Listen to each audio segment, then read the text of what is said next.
भेनरनि ऐं भाइरनि खे भलीकार चवां थो।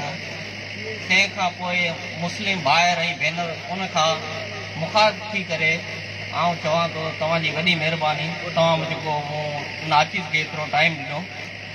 साईं अब्दुल वाहिद आरी सर उमरकोट न बल्कि साईं अब्दुल वाहिद आरी सर उमरकोट बल्कि साईं अब्दुल वाहिद आरी सर उमरकोट बल के बरे सगीर जी मज़लूम क़ौमनि जो नक हुयो।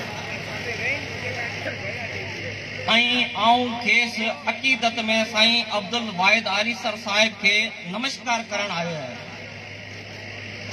नज़म है मुझे, नज़म है राजेश सागर। जिंदगी फ़क़्त एक दफ़ो मिली है, जिंदगी फ़क़्त एक दफ़ो मिली है, ॾाढी खूबसूरत है, ॾाढी भली है, खुशी सां गुज़ारजे।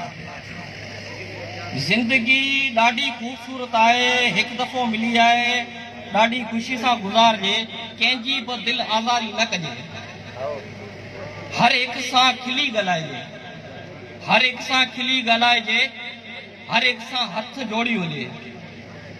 ॿियो छा थो करे तंहिंखे छॾे ॾिजे, ॿियो छा थो करे तंहिंखे छॾे ॾिजे।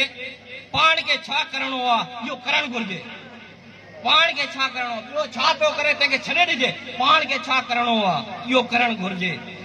लफ़्ज़ परेशानी, लफ़्ज़ टेंशन, लफ़्ज़ परेशानी, लफ़्ज़ टेंशन, इहो ॿ शयूं तॾहिं जनम वठंदियूं आहिनि जॾहिं असां चवंदा आहियूं अड़े हू छा पियो करे। ॿियनि जो गंद पाण में अप्लाई कंदा आहियूं, ॿियनि जो गंद पाण में अप्लाई कंदा आहियूं, तॾहिं परेशानियूं ऐं टेंशन पैदा थींदा आहिनि। इंसान जे दिमाग़ जी मेमोरी फर्ज़ कयो बची पई आहे, इंसान जे दिमाग़ जी मेमोरी फर्ज़ कयो बची पई आहे, इंसान जे दिमाग़ जी मेमोरी फर्ज़ कयो बची पई आहे।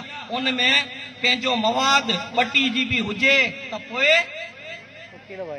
2 GB हुजे त पोइ टेंशन, परेशानियूं ऐं ख़ुदकशियूं रस्तो इख्तियार कंदियूं।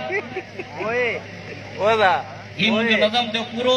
लास्ट मुंहिंजो गज़ल ॿुधायां कि आउं पंहिंजी जॻह वठंदुसि। तूं मिले छा भाग थियो, तूं मिले छा भाग थियो, मोहब्बतनि जो माग थियो। तूं मिले छा भाग थियो, मोहब्बतनि जो माग थियो।